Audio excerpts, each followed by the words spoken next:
soy estudiante de matemáticas de la Universidad Nacional de Colombia, sede de Medellín. Soy el líder fundador del grupo de investigación en computación cuántica, Quantum Computing. La idea de crear este semillero nace cuando, junto con el profe Alcides, identificamos la necesidad y trabajamos juntos en una de las materias que ofrece acá la Escuela de Física de la Facultad de Ciencias, y desde entonces nos dedicamos a investigar este tema de la computación para buscar soluciones a un futuro más sostenible. El grupo actualmente lo conforman 15 personas, de las cuales contamos con 2 profesores de la Escuela de Física y Matemáticas acá de la Facultad de Ciencias. Es un grupo multidisciplinar, contamos con estudiantes de diversas carreras y diversas facultades, carreras como física, matemáticas, ingeniería física, ingeniería de sistemas, y estamos asociados a 3 facultades: la Facultad de Ciencias de Medellín, Facultad de Minas de Medellín y la Facultad de Ingeniería de Bogotá, y esperamos que en un futuro poder vincular a nuevas facultades. El enfoque del grupo de investigación se centra especialmente en el desarrollo de conocimientos en el área de la teoría cuántica, la computación y sus aplicaciones en diversas áreas como son la química, la industria, la medicina, la academia. Y bueno, pues la idea de todos estos estudios es desarrollar y profundizar los conocimientos teóricos y prácticos respecto a la teoría de la computación cuántica. Nuestro objetivo general sería promover en la agrupación estudiantil actividades de investigación y que éstas propicien la generación y desarrollo de ideas y proyectos que vayan encaminadas a un futuro más sostenible. Nuestros objetivos específicos comienzan con la divulgación científica, la divulgación entre la academia y la sociedad general, para que llevemos este conocimiento al medio masivo. Nosotros actualmente nos enfocamos en 2 líneas. La primera es la línea de programación y la línea de investigación matemática. Desde la línea de programación nos encargamos de traducir los avances que realizamos en la investigación teórica, en la matemática. Y desde la matemática nos encargamos de identificar problemas actuales, plantearlos, identificar soluciones que nos contribuyan a solucionar los objetivos de desarrollo sostenible. Estamos a la espera de tener una tercera línea, que es la línea de astrofísica, junto con un convenio con la Facultad de Ciencias de la Universidad de Bogotá y con la Universidad Nacional Autónoma de México. Nuestro enfoque también está en pensar en cómo vamos a poder llevar el desarrollo, la investigación y los conocimientos con respecto a la teoría cuántica y mostrársela a la gente de a pie, a la sociedad en general. Y esto mediado gracias por proyectos de base tecnológica cuántica. Queremos fortalecer y complementar los procesos de formación de los estudiantes de la Universidad Nacional de Colombia, específicamente en áreas de las ciencias exactas. Deseamos liderar proyectos y actividades que mejoren continuamente la calidad de vida de nuestras comunidades y también las impacten desde la ciencia, la tecnología y las matemáticas, siempre haciendo uso de las herramientas cuánticas que tengamos disponibles.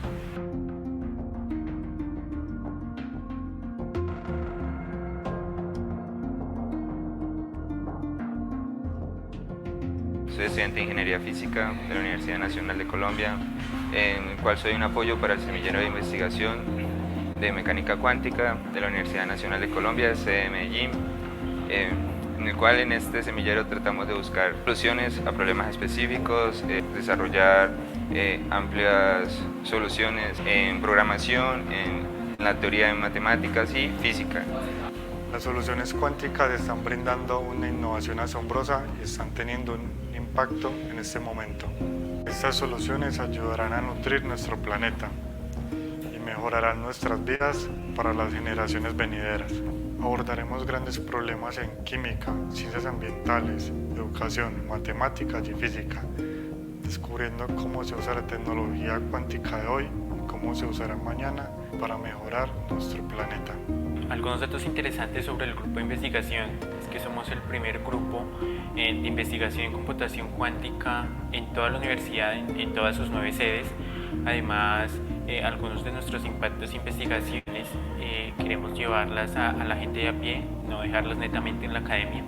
Es por esto que semestralmente y cada que es posible realizamos cursos de formación para toda la comunidad académica y todo el público en general, contándoles sobre lo que hacemos y formándolos en computación cuántica.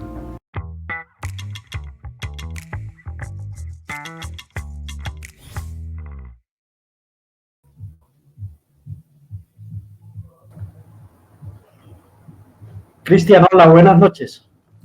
Hola, profe, ¿cómo está? Muy bien, bueno, vamos a empezar en la noche de hoy. Va a estar muy entretenida esta clase. Vamos a tener la primera parte práctica con Cristian, que es un bastión de el semillero de computación cuántica, y luego yo les voy a hablar de los postulados de la mecánica cuántica. Entonces, Cristian, vamos a iniciar de una vez. Qué alegría. Pues tenemos que agradecerle también a una de nuestras mujeres más juiciosas y que nos ayuda mucho detrás de cámaras, que es Ana María Arias, de la Facultad de Ciencias, y que es una parte importante en el trabajo de este semillero. Ana, muchas gracias, y adelante, Cristian, todo tuyo este entorno de trabajo para que hagamos algo bien entretenido en el día de hoy. Listo, profe, muchas gracias. Gracias, Ana, también. Bueno, entonces el día de hoy les cuento cómo vamos a trabajar. Tendremos, digámoslo así, dos partes. La primera va a ser una sesión de ejercicios y programación. ¿Sí? Van a ser ejercicios con algunos de los operadores que se trabajan en el capítulo 3. Y luego ya los dejaré en manos del profe para empezar con una introducción a los postulados de la mecánica cuántica y el principio de incertidumbre de Heisenberg. ¿Listo? Entonces, bueno, vamos a iniciar con la clase de hoy y vamos de una al grano. Tenemos entonces el primer ejercicio para el día de hoy, un ejercicio sobre operadores de proyección. ¿Qué nos dice? Considere un sistema cuántico de un solo qubit. El estado inicial del qubit está dado por ese sistema, ahí no lo están dando. El ket sí es igual a 1 sobre raíz de 2, el estado 0, más 1 sobre raíz de 2, el estado 1. Usando los operadores de proyección, encuentre la probabilidad de medir el estado 0 y el estado 1.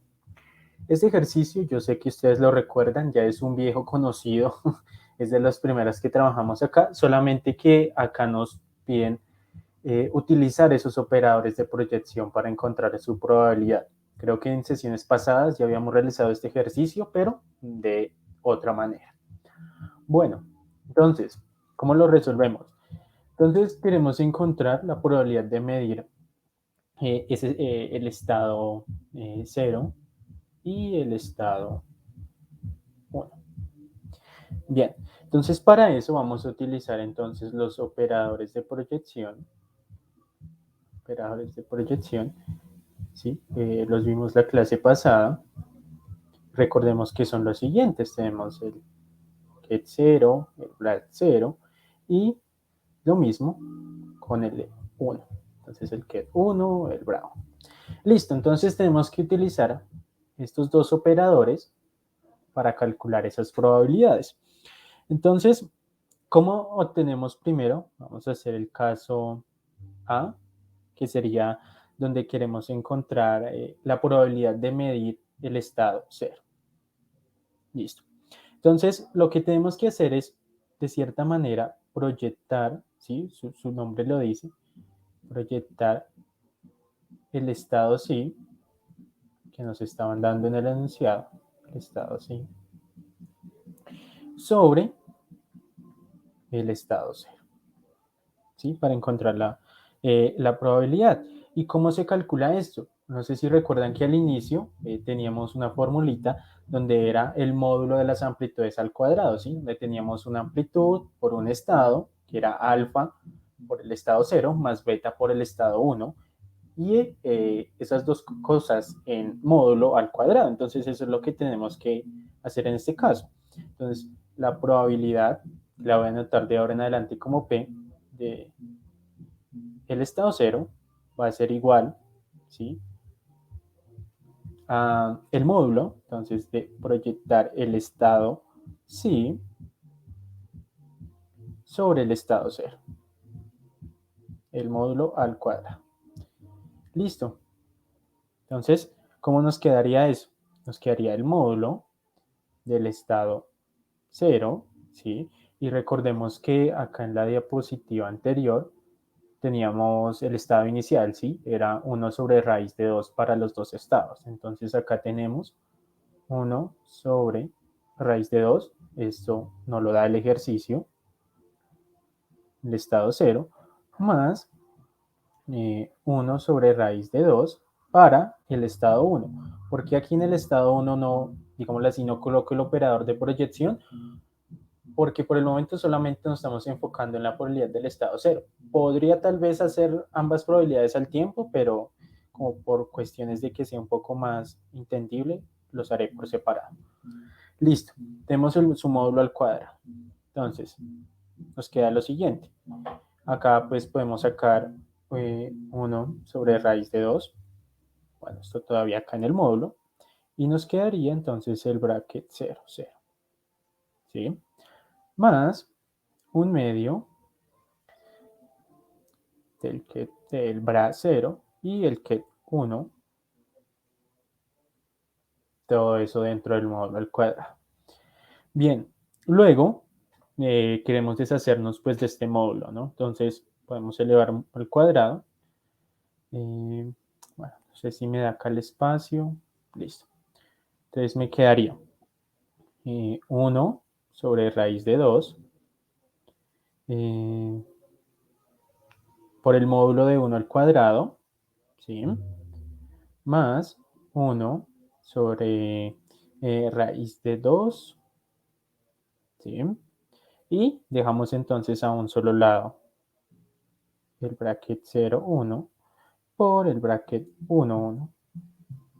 Listo. Ya nos deshacimos de un poco del módulo al cuadrado. Y ya finalmente vamos para el último paso, y es que acá cuando hacemos esta operación nos queda entonces que esto es 1/2, ¿sí? Por 1 más 1 sobre raíz de 2 por 0, ¿sí? Y si nos damos cuenta, pues el lado derecho se anula, porque estamos multiplicándonos por 0, y solo nos quedaría que entonces la probabilidad de medir el estado 0 utilizando el operador de proyección, es decir, proyectando el estado sí sobre 0, es 1/2, ¿sí? Entonces esta es la probabilidad de medir ese estado 0, es 1/2, es decir, 0.5, ¿sí? Yo creo que con esto ya podríamos terminar el ejercicio, ¿sí? Y aunque nos falte encontrar la probabilidad del estado 1, es muy fácil deducirla, ¿sí? Porque recordemos que la suma de las probabilidades siempre debe ser igual a 1, ¿sí? Entonces la probabilidad de medir el estado 1 también va a ser 0.5, ¿sí? Porque si la sumamos, entonces las dos probabilidades nos va a dar 1, ¿sí? Siempre se debe cumplir esa regla. ¿Listo? Entonces acá, con únicamente encontrar la probabilidad de proyectar el estado sí sobre 0, es decir, la probabilidad de medir el estado 0, que es 0.5, también podemos deducir que la probabilidad de medir el estado 1 también es 0.5. Podemos hacer el procedimiento, digámoslo así, es muy similar a este, ¿sí? Solamente cambia una cosita que ya no se va a anular acá en la parte final, la parte derecha, sino la izquierda, ¿sí? Y entonces obtenemos la probabilidad. Entonces, respuesta para la probabilidad de medir el estado 0 es 1/2, y la probabilidad de medir el estado 1 es 1/2 también, ¿sí? Bien, eso en cuanto al operador de proyección, que ahorita lo veremos también programando. ¿Listo? Vamos ahora, entonces, para el siguiente ejercicio, que es un ejercicio un tanto similar, pero ahora queremos utilizar los operadores positivos, ¿sí? Entonces, vamos a considerar un sistema cuántico de un solo qubit, ¿sí? Y el estado inicial también está dado por un estado sí, pero ya cambian acá sus términos. Ahora tenemos 1 sobre raíz cuadrada de 3 por el estado 0, más raíz cuadrada de 2 sobre raíz cuadrada de 3 por el estado 1. Usando operadores positivos, encuentre la probabilidad de medir el estado 0 y el estado 1. Bien, vamos entonces a ello. Entonces vamos a utilizar los operadores.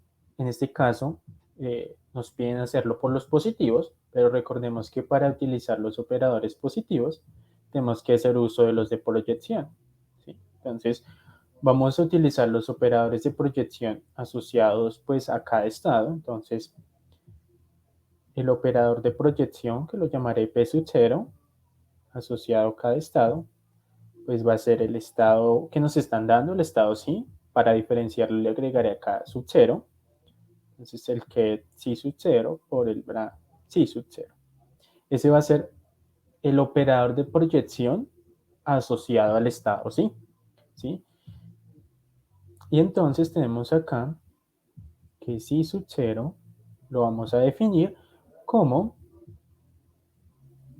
simplemente el estado cero, ¿sí? Simplemente estoy haciendo como un cambio de notación pequeñito para diferenciar el estado sí sub 0 del estado sí. Bien, entonces, como sí sub 0 lo definimos de esta manera, entonces podemos decir que el estado P sub 0 es de esta manera, ¿sí? Simplemente reemplazando por esta aclaración que hice acá. Bien, luego entonces pues la probabilidad de medir en el estado 0, ¿sí? Que se encuentre en el estado 0, pues va a estar dado por ese estado sí,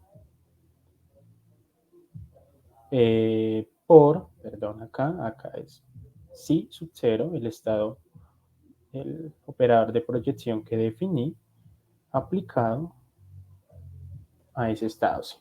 Bien, por eso hice un poquito como el llamado a una nueva variable que era sí sub 0 para diferenciarlo en esta operación de sí. Bien, entonces tenemos los valores que nos dan asociados acá a sí, que es 1 sobre raíz de 3. Entonces nos queda lo siguiente. Nos queda 1 sobre raíz de 3 por 1 sobre raíz de 3, ¿sí? Todo eso por esto de acá, ¿sí? El estado sí sub 0.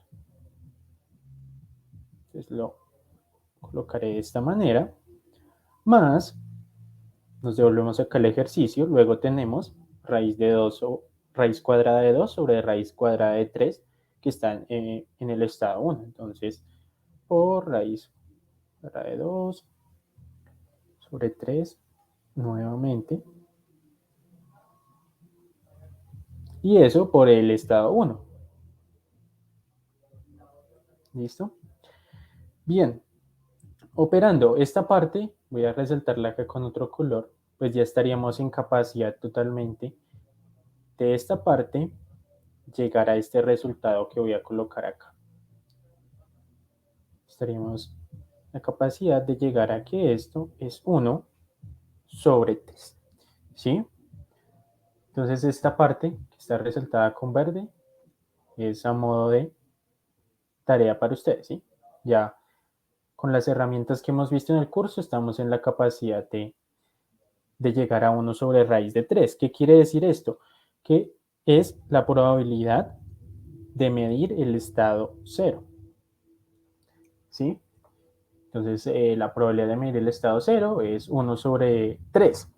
Y análogamente, como hicimos en el ejercicio anterior, ¿sí? Entonces, como las probabilidades, la suma de las probabilidades debe ser igual a 1, ¿sí? Recordemos que 1 dividido 3 es 0.333, etc. Entonces, la probabilidad de medir el estado 1, pues va a ser lo que nos falta para que cuando lo sumemos nos dé 1. Entonces va a ser 2 sobre 3, ¿sí?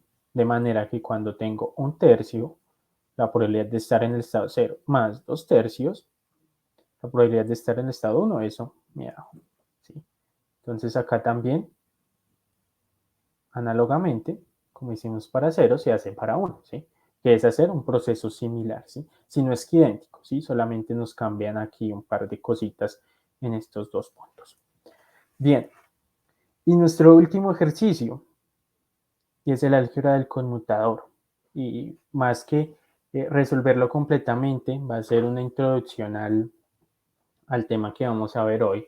Y es que nos dicen que dado un hamiltoniano de un sistema cuántico dado por, entonces hamiltoniano va a ser igual a un operador A, ¿sí? Por un operador de posición X, que en este caso está elevado al cuadrado, más B, ¿sí? Por P, que va a ser un operador del momento lineal elevado al cuadrado. Y nos piden calcular el conmutador, ¿sí? De esos dos operadores, el operador de posición y el operador de momento lineal. Y además de calcularlo, debemos decir si ese operador es nulo o no, ¿sí? Entonces, recordemos muy importante esto, que P es un operador de momento lineal y X es un operador de posición. Bien, entonces, solución.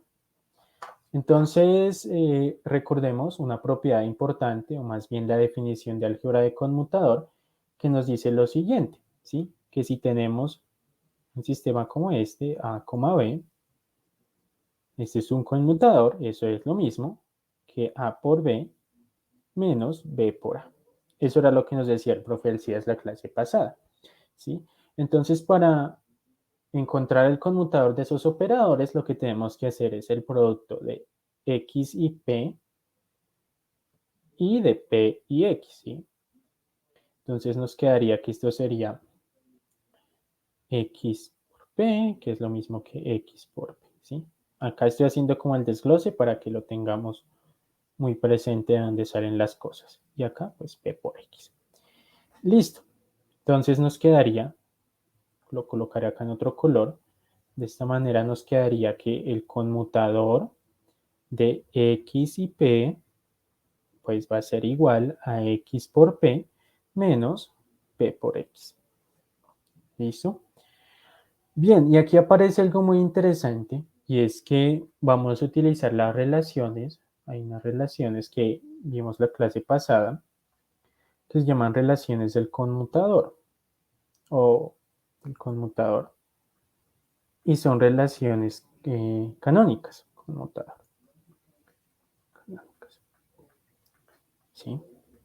Entonces, cuando aparecen estas relaciones podemos definir algo, como X es un operador de posición y P es un operador de momento lineal, entonces podemos decir lo siguiente, que el conmutador de X y P va a ser igual a I por H bar. ¿Sí? Y no nos asustemos si por el momento no entendemos de dónde sale esto, ¿sí? Ya lo vamos a ver. H barra es la constante de Planck, ¿sí? Pero reducida, ¿sí? Entonces, ¿qué quiere decir? H barra, constante de Planck reducida, dividida por 2pi. Eso es básicamente la constante de Planck dividida por 2pi. Dividida por 2pi. Bien. Listo. Entonces, en resumen, el conmutador de ese operador de posición y de momento lineal es I por H barra. Ahora, ¿quién es I? ¿Sí? También es algo que estaríamos ya en condiciones de responder esta pregunta. Listo. Finalmente y muy rápidamente, pasamos a la parte de cómo programar estos tres ejercicios, ¿sí? Utilizando Qiskit. Entonces, ya Ana nos va a colocar por ahí en pantalla el enlace. Yo también ya les comparto el notebook. Vamos a revisarlo muy rápidamente.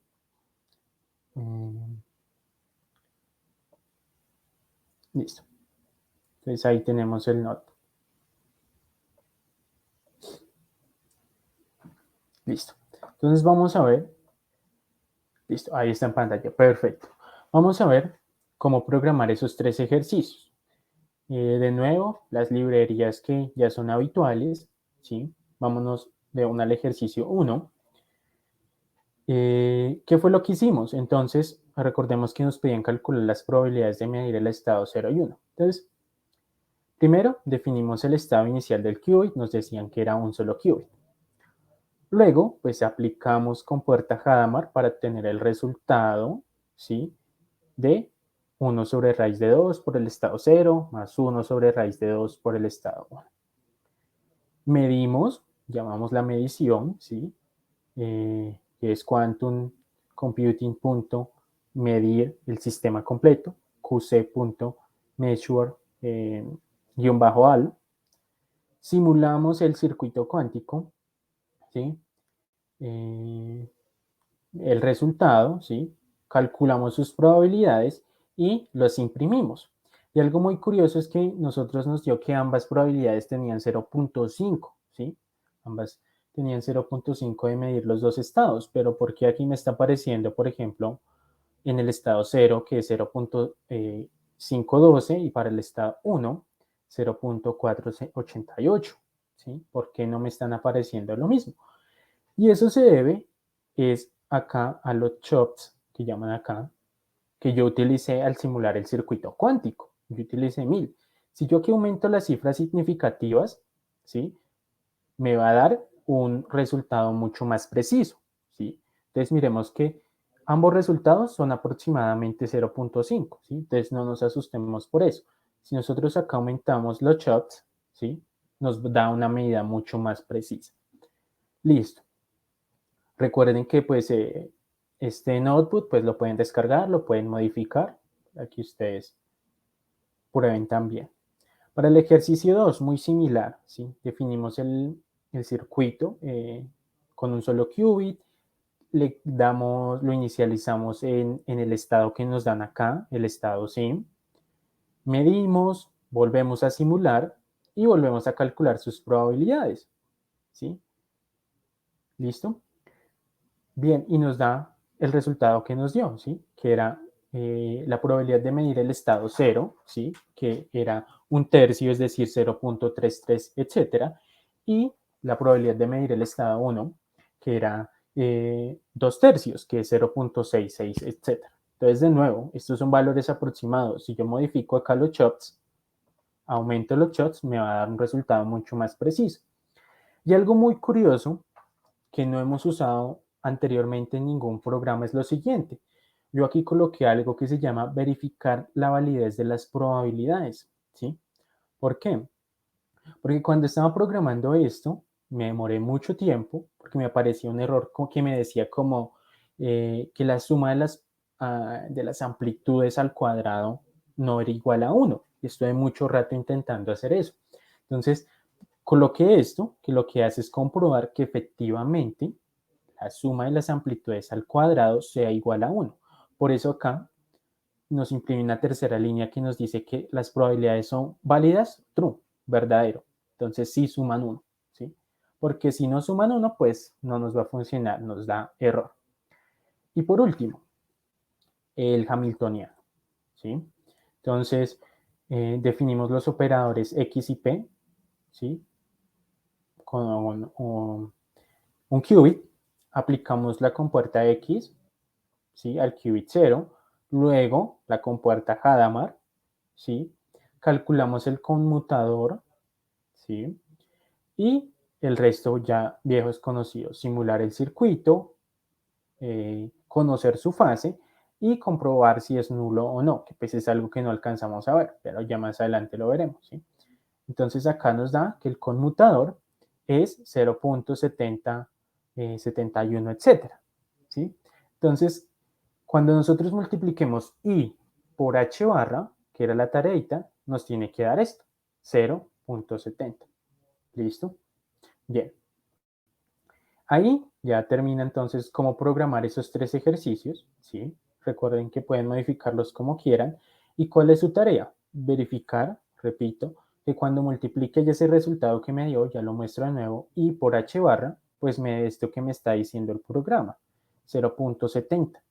Y que ese conmutador no es nulo. Acá añadí como esa línea extra para que de una vez nos diga si es nulo o no. Bien, listo. Entonces, eso en cuanto a la sesión práctica. Vuelvo de nuevo a las diapositivas y ya para darle paso al profe Alcides. Entonces, acá arriba llegamos a I por H barra. Recuerden que deben comprobar que I por H barra es igual a 0.70. ¿Listo? Que fue lo que nos dio el programa. Bien. Listo. Acá hay otro temita. Yo creo que lo podemos tratar un poco después. Descomposición polar y valores singulares. Es un tema muy sencillo. Tiene que ver con el álgebra del conmutador, porque vamos a hablar con operadores, a trabajar con operadores lineales. Pero quiero pasarme a este punto, al principio de incertidumbre de Heisenberg. Entonces, este es un punto que nos va a tomar varias clases, al igual que los postulados, porque son conceptos muy fundamentales en la física cuántica, ¿sí? La física cuántica de la primera mitad del siglo XX, ¿sí? Entonces, una perspectiva muy rápida, digámoslo así, muy por encima, ya el profe nos contará más a detalle sobre el principio de incertidumbre. Nos dice que, el principio que nos dice que no se puede conocer simultáneamente la posición y el momento lineal o velocidad de una partícula subatómica. Eso con demasiada precisión. También una conclusión un poco más secundaria, y es que nos dice que entre más, con más precisión que queramos medir, esa incertidumbre también va a ser más grande. Este principio fue formulado pues por Werner Heisenberg en 1927. La foto que están viendo ahí es un año antes de que lo formulara. Él fue pues un físico teórico alemán. Algo muy curioso, y es que fue compañero de estudios de Wolfgang Pauli, ¿sí? Fue Nobel de Física en 1932, y su carrera, digámoslo así, tuvo un rumbo muy inesperado, ¿sí? Porque cuando iba a hacer su tesis doctoral, se dirigió a von Lindemann, que es un matemático muy famoso. Él le dijo que no podía asesorarlo porque estaba pronto a jubilarse. Entonces ahí es donde habla con Bohr, ¿sí? Quien sí acepta dirigir su trabajo doctoral. Y juntos pues llegan a este grandioso resultado. Bien, entonces acá en otras palabras, cuanto más precisamente se intente medir alguna de estas propiedades, mayor será la incertidumbre, lo que les mencionaba, ¿sí? Bien, luego aparecen, también por Heisenberg y Bohr, los postulados de la mecánica cuántica, ¿sí? Son una serie de formulaciones, ¿sí? Que van a describir de ahora en adelante el comportamiento de las partículas, ¿sí? Existen varias formulaciones y también interpretaciones. Las más famosas son las de Copenhague, que fueron propuestas por Heisenberg y Bohr en la década de 1920. Ahí vemos a Bohr y a Heisenberg trabajando juntos. Y algunas ideas importantes que el profe abordará sobre los postulados es el concepto de superposición, qué sucede con el colapso de la función de onda y la dualidad entre onda-partícula. ¿Sí? Esos son algunos de los puntos importantes. Listo.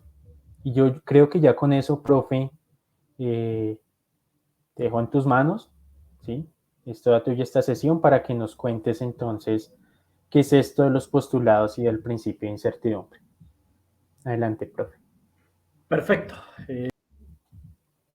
Compartir mi pantalla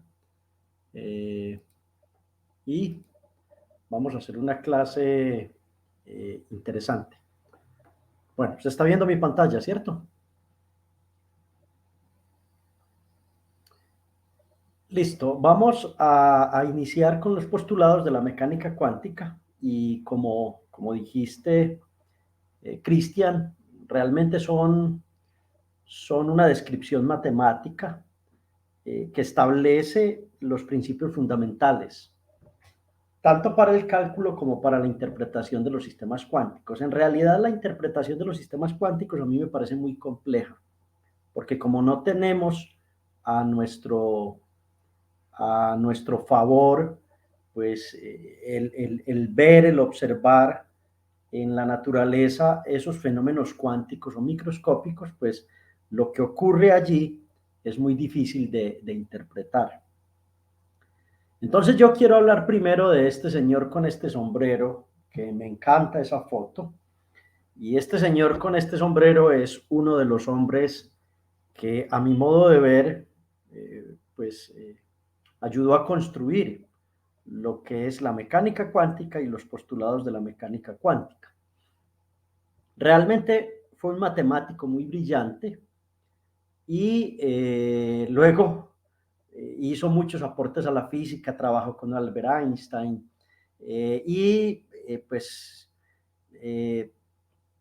uno de los trabajos que él consideró como más pequeños dentro de todo lo que hizo, ¿sí? David Gilbert, tienen que ver con una publicación de 1909. En esa publicación, Gilbert trabajó en las ecuaciones diferenciales y las ecuaciones integrales. Entonces, a partir de ese trabajo, él construyó lo que en matemáticas actuales se llama el análisis funcional moderno. Y para poder desarrollar lo que él denominó el análisis funcional moderno, él tuvo que extender el concepto del espacio euclidiano. Y ese concepto de espacio euclidiano lo llevó a dimensiones infinitas. Y entonces ese espacio, él lo llamó el espacio de Gilbert. ¿Sí? ¿Esto qué hizo? Esto pues ayudó a construir las bases de lo que ahora conocemos como mecánica cuántica y que hemos venido trabajando y los cálculos que hemos venido haciendo en el espacio de Gilbert. Lo más importante es que él pues parte de los postulados de la geometría euclidiana, los extiende a lo que él denomina la geometría euclidiana en infinitas dimensiones, y entonces esto lo vamos a denotar como un espacio de Gilbert a la n.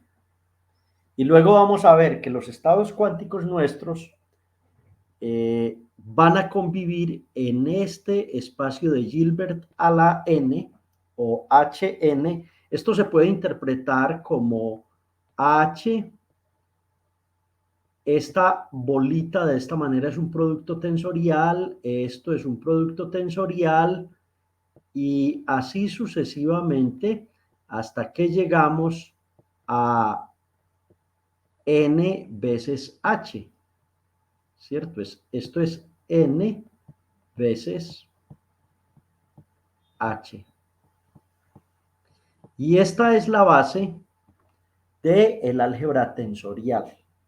La extensión de un espacio euclidiano a un espacio de Gilbert de infinitas dimensiones. Eso va a tener unas consecuencias muy interesantes en los algoritmos que vamos a ver luego en computación cuántica, en muchos estados, etcétera, etcétera.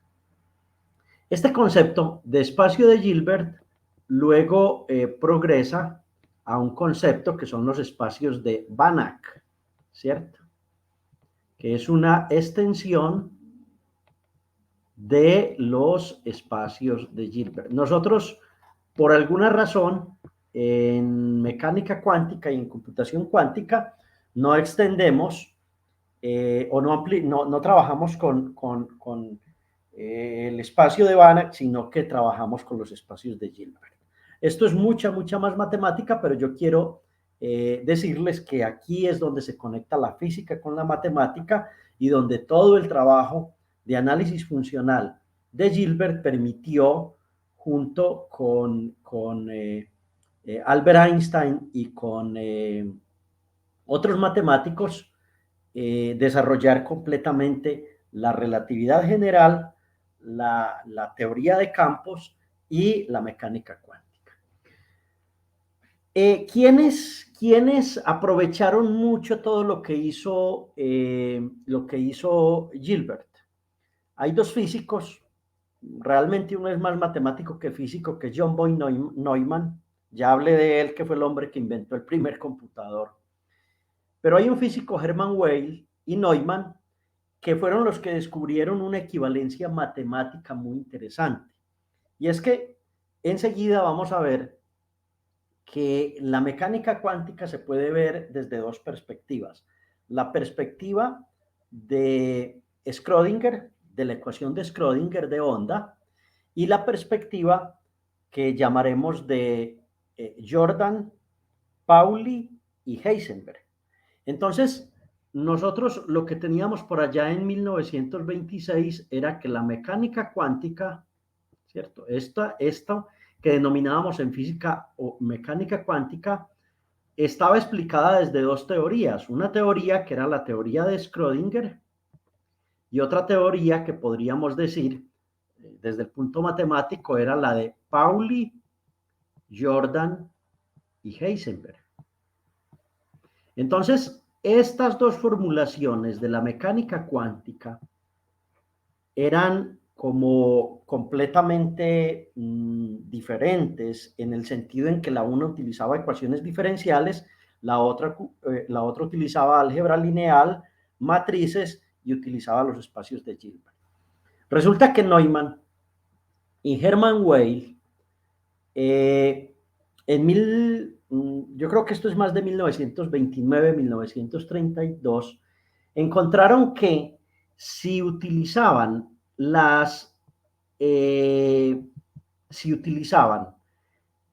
lo descubierto por Gilbert, ¿cierto? En todo su trabajo de análisis funcional, estas dos formas de ver la mecánica cuántica eran completamente equivalentes. Y eso es lo que ahora hacemos en los cursos de mecánica cuántica, de computación cuántica, trabajar con la equivalencia entre las dos formas. ¿Qué nos ocurre generalmente? Que nuestros profesores de física, cuando nos enseñan mecánica cuántica, se mueven mucho en esta forma de verla, sobre todo en los pregrados en física o en los cursos de mecánica cuántica. Pero la computación cuántica y todo lo que vamos a ver de los postulados nos permite decir, no, venga, es más fácil mirar esto desde el álgebra lineal y desde la perspectiva de Pauli, Jordan y Heisenberg, que es la perspectiva que yo les estoy dando en este curso. Hay una anécdota muy, muy bella de Gilbert, y es que un día o unos días antes de morir, él escribió su propio epitafio, y ese epitafio decía, debemos saber, sabremos. Pero irónicamente, el día antes de que Gilbert pronunciase esa frase, un matemático muy grande, que fue Kurt Gödel, presentaba una tesis que es uno de los teoremas más fuertes que tiene la matemática, y es el bendito teorema de la incompletitud. Este teorema de la incompletitud es casi que contrario a lo que Gilbert buscó toda la vida.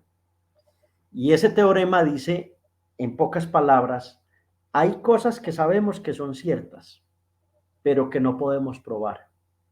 Esto es una cosa muy, muy fuerte.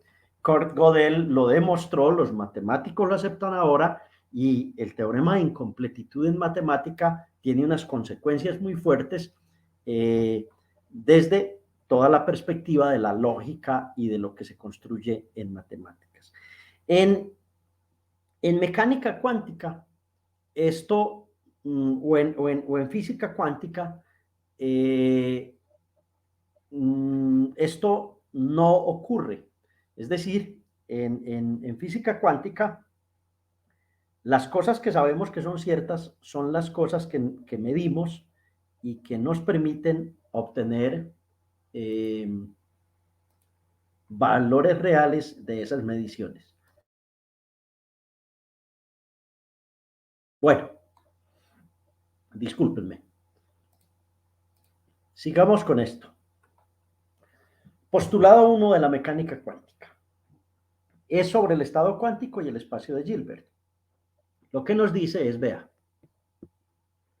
en mecánica cuántica, un estado atómico se puede representar por esto. Y eso pertenece a un espacio de Hilbert. Perdón. Ese espacio de Hilbert es un espacio que se encuentra en el dominio de los números complejos.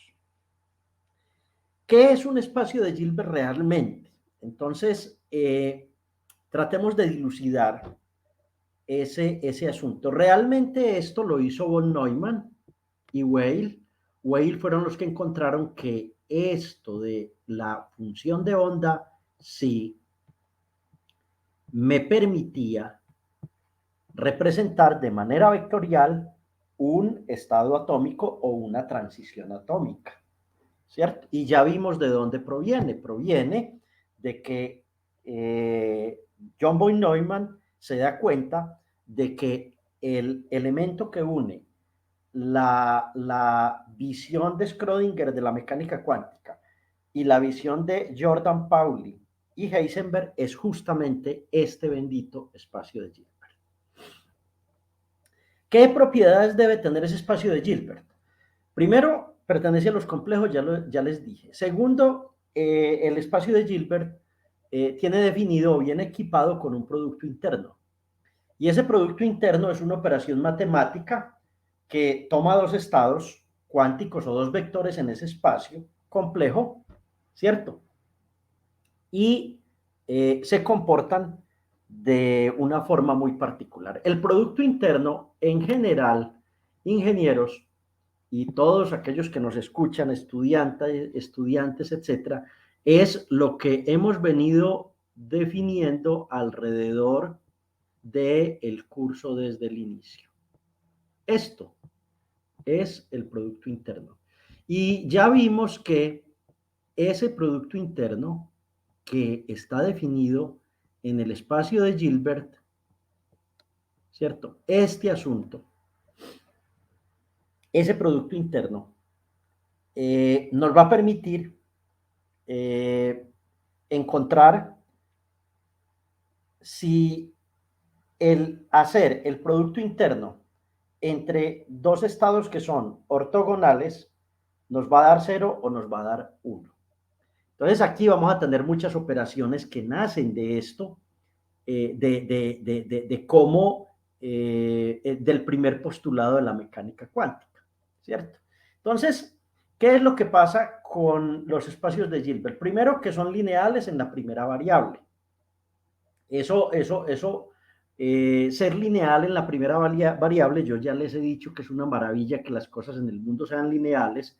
Lo que significa es que si yo tengo un producto, ahí está un poco más grande, pero tengo un valor de A complejo que multiplica un estado phi sub 1 más un valor de B, que puede ser real o complejo, que multiplica a un estado phi sub 2, esto es un bra, y lo multiplico por un ket, entonces esa linealidad en el espacio de Hilbert me dice, no, esto es fácil, vea, esto es simplemente saque la A y ejecute el bra psi 1 por phi.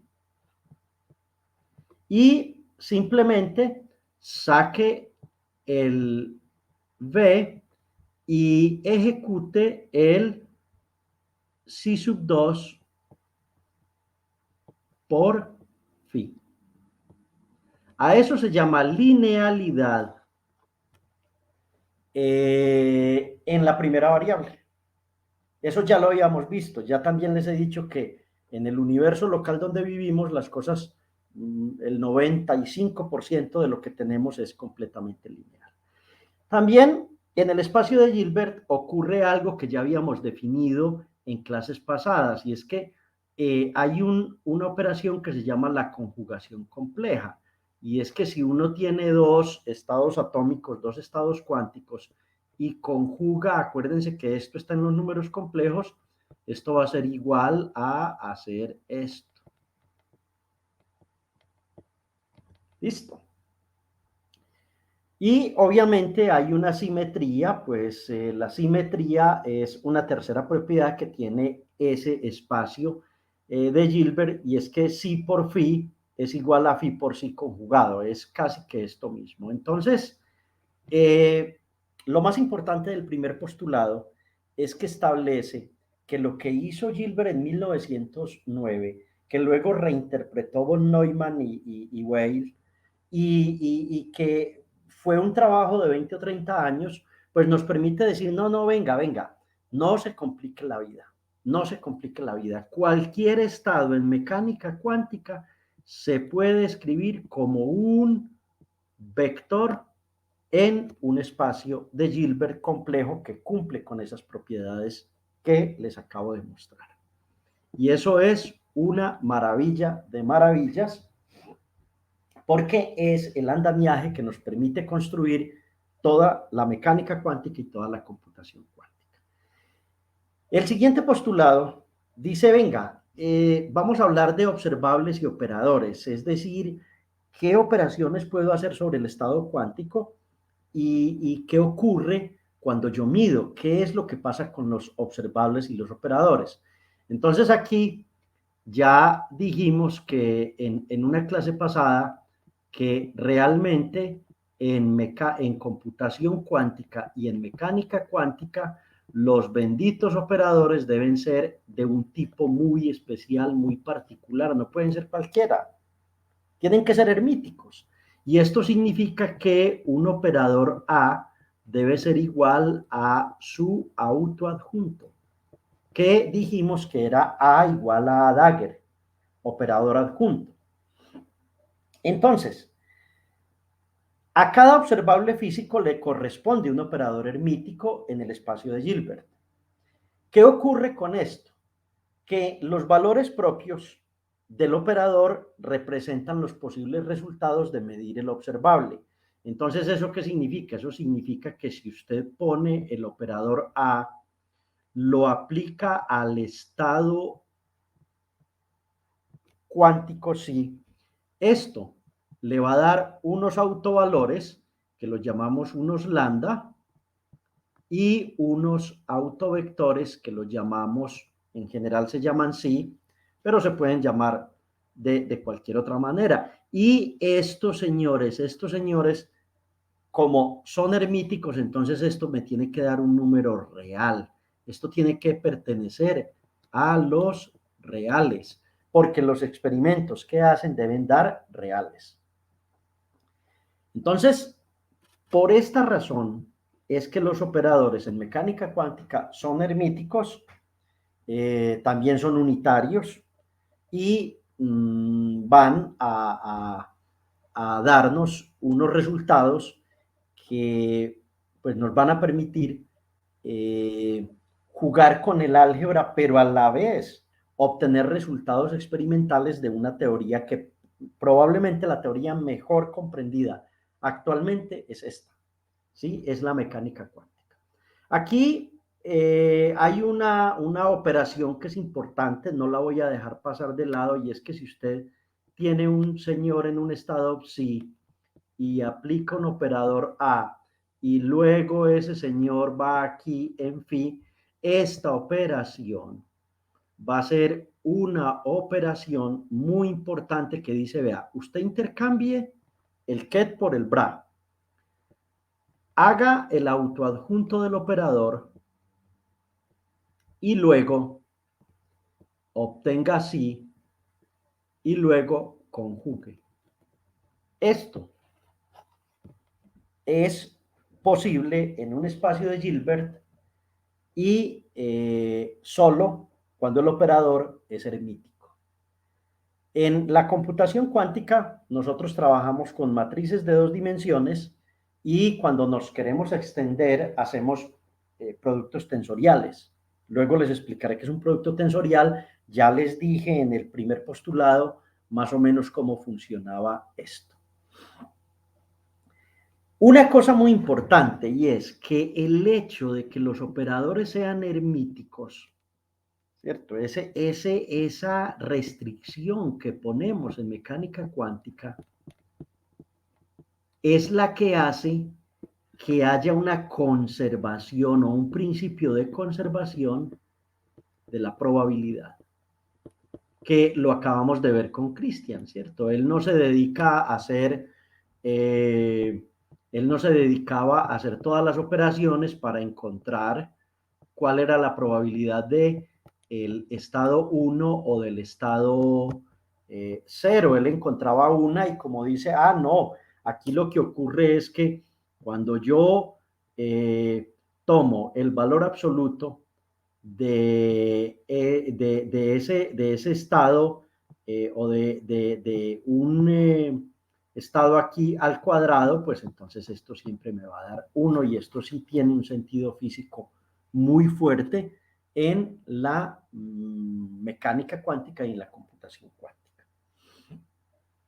El tercer postulado es la medición y la probabilidad, ¿cierto? Entonces lo que dice ese postulado es que la probabilidad de obtener un resultado particular es el módulo al cuadrado del producto interno entre el vector de estado y el vector propio correspondiente.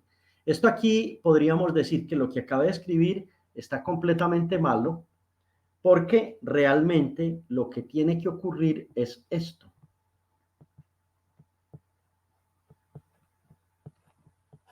Es esto. Esto. Esto es lo que tiene sentido físico. ¿Por qué tiene sentido físico? Porque el vector de estado vive en un mundo que es el espacio complejo de Hilbert. Eso está en un mundo que yo no soy capaz de entender y que no soy capaz de dimensionar. Pero esto sí soy capaz de dimensionarlo, sí soy capaz de saber que la probabilidad, cuando se mide un observable en un sistema cuántico, está dado por esos valores medibles. Y esos valores medibles tienen que ver con, obviamente, el módulo al cuadrado del producto interno. Esto fue lo que denominamos ahora producto interno en un espacio de Hilbert, ¿sí? Lo llamamos producto interno, lo vi en el postulado número 1.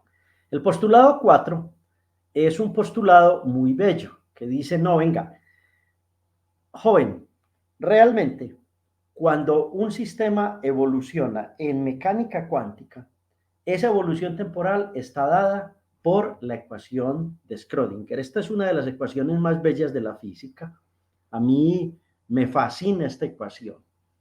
Pero la voy a escribir de la manera como más, digamos, más difícil de entender. Y es cuando yo hago la derivada temporal de un estado cuántico y quiero estudiar esa derivada temporal, esto va a ser igual a una cantidad h por ese estado cuántico. Ustedes me dirán, profe, escriba X, Y, Z, escriba coordenadas polares, esféricas. No, escribámoslo así, sencillito, sencillito para que lo entendamos. Esto, ustedes ahora lo vieron en una expresión que explicó Christian, ¿cierto? Esto es una cantidad como extraña. Esto, ¿cierto? Este IH barra aparece por todos lados. Este IH barra aparece por estos lados. Pero hay una cantidad que yo sé que ustedes, la gran mayoría, no entienden qué es, a menos que sean físicos, a menos que sean muy, muy estudiosos y hayan visto un curso de mecánica clásica. Esto que llamamos aquí H esto no es un espacio de Hilbert. ¿Listo? Eso no es un espacio de Hilbert. Esto se llama el Hamiltoniano. El Hamiltoniano. Y fue inventado por un señor irlandés, Hamilton. Y este señor irlandés estableció una cosa muy interesante. Estableció que un problema en física se puede ver desde la suma de la energía potencial del sistema más la energía cinética del sistema. Es decir, en la naturaleza, si uno ve la evolución de la energía potencial más la energía cinética, entonces está viendo la evolución del hamiltoniano. H es la suma de la energía potencial más la energía cinética. ¿Sí? Y ese hamiltoniano, si uno quiere entender cómo evoluciona un sistema en un computador cuántico, lo que tiene que entender es cómo es la relación entre el cambio de energía y la derivada con respecto al tiempo de ese hamiltoniano. Entonces aquí ya entré un concepto diferente y es hamiltoniano. Hamilton. Y ese hamiltoniano va a ocupar un lugar muy importante porque les cuento una cosa, todos los algoritmos en computación cuántica lo que intentan hacer es seguir la evolución temporal de los estados a través del hamiltoniano. Eso es lo que hacemos cuando intentamos encontrar cómo es la molécula completa de la cafeína o cuando intentamos encontrar cómo es el comportamiento de todo un sistema cuántico y cómo es que la naturaleza calcula. La naturaleza, de manera, pues, digámoslo, como la conocemos, lo que hace es esto. Es esto. Y eso se conecta con otro concepto que es un concepto del principio de mínima acción en la naturaleza, que eso sí es ya muy extraño y no es tema de un curso de computación cuántica, pero es algo fundamental de lo que hablaremos en clases siguientes. Bueno, cuando tengo un estado compuesto o un entrelazamiento, esto ya lo expliqué, ¿cierto? Si tengo un espacio de Gilbert, en un espacio de Gilbert, yo puedo tener viviendo un estado psi que es igual a alfa veces, pongamos la base 0, más beta veces la base 1, ¿cierto? Pero cuando ya empiezo a tener múltiples estados, múltiples vectores de estado, entonces tengo que definir una operación que es el producto tensorial, que ya les enseñé cómo era ese producto tensorial, que es una cosa como estas. ¿Cierto? Entonces aquí lo que voy a tener es una operación que voy a denominar producto tensorial y que esa operación la vamos a ver en el capítulo que sigue, que son los tensores, ¿cierto? Los tensores no son más que vectores que viven en un espacio de Gilbert a la n. Ese es el postulado número 5. Y es para sistemas compuestos. Es cuando ya paso no de un... Hasta ahora hemos trabajado con uno. Luego, cuando trabajemos con sistemas compuestos entrelazados, vamos a necesitar trabajar con mucho más. Y el postulado número 6 es un principio de superposición y el colapso de estado, ¿cierto? Entonces, cuando yo mido, colapsa el estado y lo que obtengo son los estados propios del observable. Y la probabilidad de ese colapso en cada estado determina los coeficientes de superposición. Y ustedes me dirán, profe, no entendí nada, no entendí nada. Tranquilo.